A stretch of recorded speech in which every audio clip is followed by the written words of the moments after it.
मायरा के लिए अभीरा ने अरमान और गीतांजलि को वापस उदयपुर बुलाया। जी हाँ दोस्तों, यह रिश्ता क्या कहलाता है सीरियल के आने वाले ट्रैक में देखने को मिलेगा कि जब अभीरा को लगने लगता है कि मायरा अपने पापा के बिना बिल्कुल भी खुश नहीं है, और जब मायरा अरमान से मिलने की जिद करती है तो मजबूरन अभीरा अरमान को कॉल करती है और कहती है कि तुम्हें मायरा के लिए यहाँ आना होगा। लेकिन वह यह भी साफ कर देती है कि इसका मतलब यह नहीं है कि उसने अरमान को माफ कर दिया है या वह मायरा के साथ रह सकता है।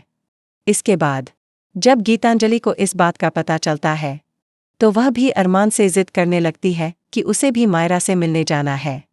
लेकिन अरमान गीतांजलि को भली भांति जानता है, उसे पता है कि वह मायरा को इमोशनली ब्लैकमेल करके वापस ले जाने की कोशिश करेगी, इसलिए वह गीतांजलि को अपने साथ ले जाने से मना कर देता है।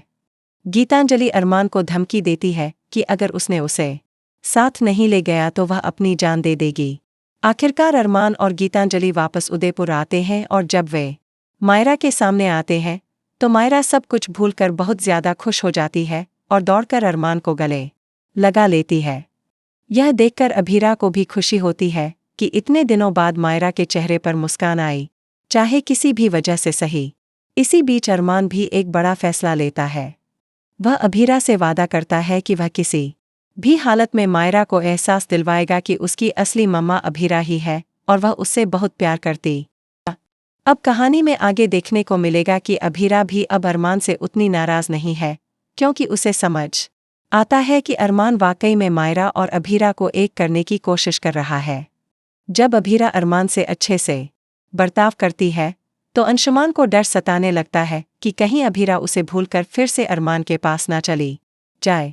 इसलिए अंशुमान अभीरा को पुरानी बातें याद दिलाने की कोशिश करता है, जो अभीरा को बिल्कुल अच्छा नहीं लगता। उसे यह भी महसूस होता है कि अंशुमान अब पहले जैसा नहीं रहा। अब देखना दिलचस्प होगा कि आगे क्या होता है। क्या अरमान और अभीरा फिर से एक हो जाएंगे? क्या मायरा दोनों को फिर से करीब लाने की कोशिश करेगी, या फिर इन सभी की जिंदगी लेने वाली है एक नया मोड़? जानने के लिए जुड़े रहिए हमारे चैनल के साथ।